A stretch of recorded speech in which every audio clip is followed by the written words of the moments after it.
இல்லை, இன்னைக்கு தென் மாவட்டம் இந்த மழை வெள்ளத்தால் அதிக பாதிக்கப்பட்டு தாமிரபரணி அந்த நதி கரையில அங்க எடுத்து உடைப்பு கிட்டத்தட்ட 1 லட்சம் கனடி அங்க தண்ணியை திறந்து விட்டது. தாமிரபரணி ஆற்றுக்கிட்ட போய் அதையும் பார்வையிட்டேன். நெல்லையை பார்த்தேன், தூத்துக்குடியை பார்த்தேன். இன்னைக்கு கன்னியாகுமரி இன்னைக்கு இது பண்றேன்னு கேட்டாக்கா, எங்களுடைய எஸ்டிஆர் மன்றத்தின் சார்பாக ஒரு நிவாரண உதவியை கொடுக்கணும். அது தூத்துக்குடி மாவட்டத்திலையும் கொடுக்கணும், நெல்லை மாவட்டத்திலையும் கொடுக்கணும் என்று முனையும் போது எஸ்டிஆர் மன்றம், டிஆர் மன்றம். ஆனால் இங்க இதுக்கு இந்த கன்னியாகுமரிக்கு வரக்குள்ள என்னோட அன்பு தம்பி செல்லகுமார் அவர் நல்லா இங்க ஒரு தொண்டு நிறுவனம் வைத்துக்கொண்டு கலப்பை மக்கள் அந்த நிறுவனத்தின் சார்பாக அவர் இது பண்ணிக்கிட்டு இருக்காரு, நல்ல தொண்டு பண்ணிக்கிட்டு இருக்காரு. நான் இந்த மக்களுக்கு நான் என்னோட உடல் சரியில்லைன்னு நான் பார்க்கவில்லை. அந்த கலப்பை இயக்கத்தின் மக்கள் இயக்கத்தின் மூலம் அவர் ஆற்றக்கூடிய தொண்டை பார்த்தோம். நம்மளும் தென் மாவட்டத்தில் நம்ம கையால இந்த மக்களுக்கு கொடுக்கணுங்கிறதுனாலதான் ஒரு 500 ஒரு 5 கிலோ வச்சு 500 பேக்கை தூக்கி என் கையால என் கையால கொடுக்கணும்னு சொல்றது அந்த மக்களோட முகத்தை பார்க்கணும். இந்த உலகத்துல புண்ணியத்தை தான் சேர்த்து வைக்கணும். என் பிள்ளைங்களுக்கு நான் புண்ணியத்தை மட்டுமே இந்த உலகத்துல சேர்க்க விரும்புறேன். அதனாலதான் நான் இங்க அரசியல் பண்ணத்தோட அரசியல் சாயம் பூசிட்டு வரல. நான் எனக்கும் கட்சி இருக்குன்னா லட்சியத்திமுக ஒரு கட்சி சார்பாக ஒரு நிகழ்ச்சி நடத்துறேன்னா அதோட அந்த வண்ணத்தையே நான் இது பண்ணல. அடுத்த தலைமுறை என்னுடைய எஸ்டிஆர் ரசிகர் மன்றத்து பசங்களை என்னன்னு கேட்டா, வெறும் ரசிகர் மன்றத்து பையங்களா இருக்காதீங்க. நீங்க ஒரு படம் ரிலீஸ் ஆகுதுன்னா நீங்க பாலாபிஷேகம் பண்ண மட்டும் போதாது, அதெல்லாம் வேண்டாம். பசிச்ச பிள்ளைங்களுக்கு பால் வாங்கி கொடுங்க, அதுதான் உண்மையான தொண்டு. அதனால ரசிகர் மன்றங்கள் மக்கள் நல பணியா மாறணும். மழை வெள்ளம் வருதா, மக்களுக்கு நம்ம சும்மா சினிமாவில் படத்தில் நடிக்கிறோம், நாங்க அப்படி செய்வோம் இப்படி செய்வோம் அப்படின்னு சொல்லக்கூடாது. உண்மையிலேயே மக்கள் மழை வெள்ளத்தில் இருக்காங்களா, எடுத்துட்டு வா ஒரு படகு, அந்த மக்களுக்கு நீ உதவு.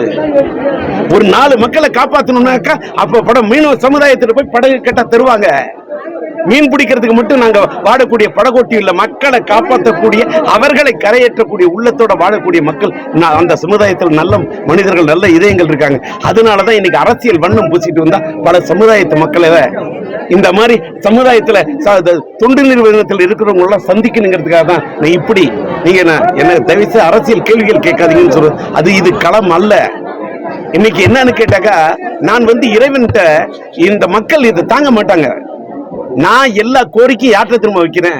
இயற்கைகிட்ட தான் வைக்கிறேன். ஏன்னு கேட்ட, இறைவன் கையில் இயற்கை, இதுதான் உண்மை. இறைவனை மீறி எதுவுமே கிடையாது. ஒண்ணுல ஒரு புது நம்ம ஸ்ரீவைகுண்டத்துக்கு பக்கத்துல புதுக்குடின்ற ஊர்ல அப்படியே ரயில் பாதிக்கப்பட்டு மக்கள் 3 நாள் சோத்துக்கு வழி இல்லாம இருக்கிறாங்க, கஷ்டப்படுறாங்க. அந்த ஊர் மக்கள் தங்களுக்கு வச்சிருந்த சாப்பாட்டெல்லாம் எடுத்து அந்த மக்களுக்காக 3 நாள் உணவு போடுறாங்க சார்.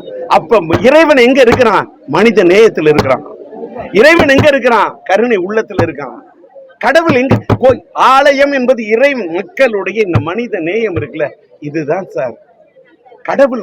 ஒண்ணு இல்ல, ஒரு சாதாரண வாழ்க்கையில அன்னாட உணவுக்காக அந்த வார்த்தை கூட எனக்கு சொல்றதுக்கு, இறந்துண்டு பிச்சை எடுக்கக்கூடிய ஒரு பெண்மணி ஒரு 2 பொட்டலம் தனக்கு கிடைச்சா, ஒரு பொட்டலத்தை தனக்கு வைத்துக் கொண்டு, அரை பொட்டலம் கூட தனக்கு போதும் என்று வைத்துக் கொண்டு, தான் பிச்சை எடுத்த பொருளை எடுத்து கூட அடுத்தவருக்கு தானமா கொடுக்கறாங்கன்னா, அவங்களுக்கு எல்லாம் முன்னாடி நாங்கெல்லாம் என்னங்க? அந்த அம்மாவே தான் பிச்சை எடுத்ததே அள்ளி கொடுக்கும் போது இறைவன் எதை பார்க்கிறான்? நீ பணம் படைத்தவனா என்பதை இறைவன் பார்க்கவே இல்லை. நீ நல்ல மனம் படைத்தவனா இருக்கிறாயா என்பதை பார்க்கிறான். இங்க கூட நான் சொல்றேன், நான் அதை செய்யறேன் இதை செய்யறேன், நீங்க எனக்கு எடுக்கக்கூடிய போட்டோவோ எனக்கு நீங்க யாருக்கும், இந்த உலகத்துக்கு நான் யாருக்குமே கணக்கு காட்ட விரும்பல. நான் இறைவனுக்கு கணக்கு காட்ட விரும்புறேன்.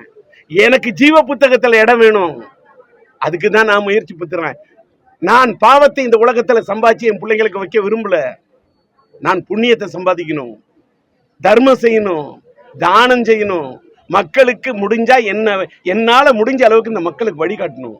நல்ல வழியில நடங்க. தங்கை கோர்க்கீதம் எடுத்த, என் தங்கை கல்யாணம் எடுத்த, எல்லாரும் ஏன் சொல்றாங்க? தாயின் சபதம் எடுத்த, தாய்மார்களுக்காக படம் எடுத்த என்னோட ரசிகனா இருக்கலாம். யாரா இருக்கு தெரியுமா? தான் கூட பிறந்த தங்கச்சியை கரையேற்றணும், தன்னை கஷ்டப்பட்டு படுக்க வச்சு அம்மா வாழ வைக்கணும். அப்பா ஒவ்வொரு தாயை விட தந்தை ஒரு கஷ்டப்படுறான். தன் தாய் படக்கூடிய கஷ்டத்தை, தந்தை படக்கூடிய கஷ்டத்தை தன்னுடைய தங்கைக்காக, தன்னுடைய குடும்பத்துக்காக, தாய் தங்கைக்காக பாசத்தோட வாழணுங்கிற தத்துவத்தை சொன்னவன். மனிதன் காதலுக்காக, காதலை கூட குடும்பத்துக்காக நீ தியாகம் பண்ணணுங்கிற மாதிரி படம் எடுத்தவன். காதலை தாண்டி தியாகம். ஒவ்வொருத்தரும், பல பெண்கள் ஆண்கள் காதலை வெளிப்படையா சொல்லிடுவான், ஆனா பெண்ணால காதலை சொல்ல முடியாது. ஏன் தெரியுமா? ஒருதலை ராகம் அப்படிதான் எடுத்த. ஒருதலை ராகம் படம் ஏன் மாபெரும் வெற்றி? ஆண்கள் தன்னுடைய இதயத்தில் இருக்கிறத ராகமா பாடிடுவான், பெண்களுக்கு ராகமா பாட தெரியாது சார். பெண் மனசுல எல்லாத்தையும் சோகமா தான் வச்சுப்பா. பெண்ணுக்கு தெரிஞ்சதெல்லாம் அவளோட குடும்பம். அந்த குடும்பத்துக்காக வாழ்ந்த அந்த பெண்களுக்கெல்லாம் அப்படிலாம் படம் எடுத்தானே. இன்னைக்கு காலம் மாறிக்கிட்டு இருக்கு. என்ன காலம் மாறினாலும் டி ராஜேந்திரன் நான் மாற மாட்டேன் எப்பயுமே. இந்த மக்களுக்காக, இந்த என்னை வாழ வைத்த இந்த தமிழ் சமுதாயத்துக்காக, இந்த மக்களுக்காக என்றைக்கும் இருப்புங்கிறதுனால தான் தென் மாவட்டத்தை எண்ணி பார்த்து இந்த குமரி முனைக்கு வந்த. சென்னை தலைநகரம் என்று சொன்னால் பாரிமுனை, இந்தியா இந்த குமரி என்று சொன்னால் இந்தியாவின் தென்முனை, தமிழகத்தின் தென்முனை. அதனால் தான் இங்கே வந்தேன். இந்த தென் மாவட்டத்து மக்களுக்காக ஏதாவது செய்வதற்காக நீ முனை. இந்த தென்னாட்டு மக்களை நீ நினை. இந்த கடற்கரை பகுதியிலே வந்து உன் கால்களை நனை என்று இறைவன் எனக்கு கட்டளை விதித்த காரணத்துக்காக இந்த குமரி முனைக்கு வந்தேன்.